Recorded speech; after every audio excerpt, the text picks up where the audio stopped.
તાવ એટલે શરીરના તાપમાનમાં સામાન્ય કરતાં વધારો થવો.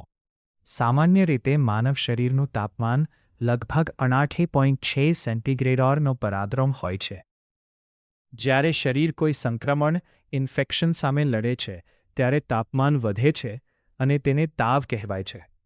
તાવના કારણો વાયરસ અથવા બેક્ટેરિયા દ્વારા થતી ઇન્ફેક્શન, શરદી, ઉધરસ અથવા ફ્લૂ, મેલેરિયા, ડેન્ગ્યુ જેવા રોગ, શરીરમાં સોજો, ઇન્ફ્લેમેશન, ક્યારેક રસી, વેક્સિનેશન લીધા પછી પણ હળવો તાવ આવે છે.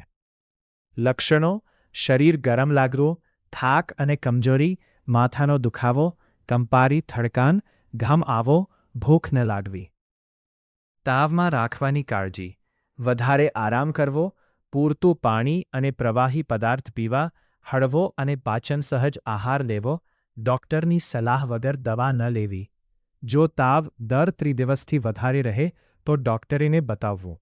ઉપચાર: સામાન્ય તાવમાં પેરાસિટામોલ જેવી દવાઓ ડૉક્ટરની સલાહ મુજબ લેવાય છે.